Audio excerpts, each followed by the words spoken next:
Ajib, menurut Anda mengapa hingga saat ini Amerika Serikat dan Cina belum berhasil menemukan solusi yang win-win nih Pak dalam perang dagang yang telah berlangsung sejak 2018 Pak Ajib?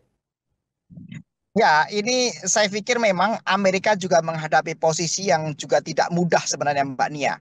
Karena kalau kita lihat bagaimana sejak awal ketika Presiden Trump mengeluarkan kebijakan ultranasionalisnya pada awal April kemarin dengan menaikkan tarif atau kita nggak tahu rumusnya dari mana.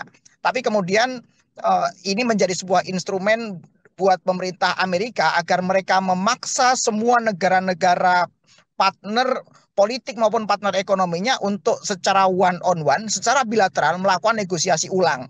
Nah, ini yang kemudian kita lihat Mbak Nia, bahwa kondisi sekarang kemudian ini yang terjadi, setiap negara melakukan kerjasama bilateral secara ekonomi. Ini yang juga dilakukan oleh Indonesia.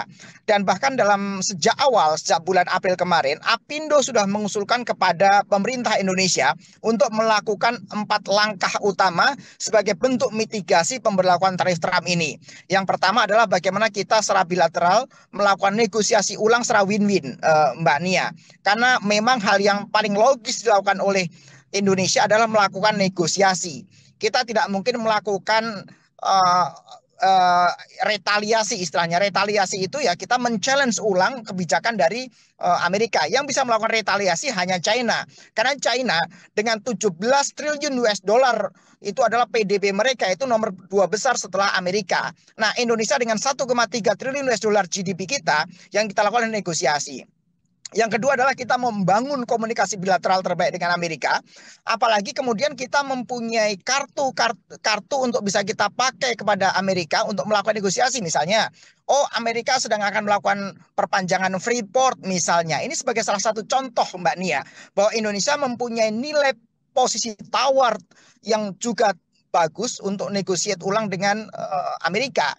Kemudian hal ketiga yang kita sarankan kepada pemerintah dari Apindo adalah bagaimana pemerintah ini membuka pasar, mendiversifikasi tujuan ekspor. Dan ini yang kita lakukan terus. Dan bahkan bukan hanya mendiversifikasi Mbak Nia, tapi kita juga melakukan dedolarisasi. Makanya kemudian kalau kita dengan Korea misalnya, kita dengan Malaysia, dan terakhir kita dengan China, kita melakukan dedolarisasi dengan cara apa? Setiap transaksi yang kita lakukan dengan negara tujuan secara bilateral tidak harus tergantung dengan mata uang dolar sebagai nilai tukarnya, tapi kemudian bisa melakukan tukar menukar dan transaksi dengan 2 mata uang atas negara yang bersangkutan. Kira-kira begitu.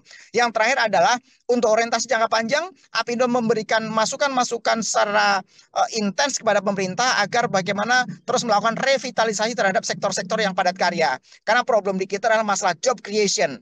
Masalah mendasar di Indonesia ini adalah berbicara masalah lapangan pekerjaan.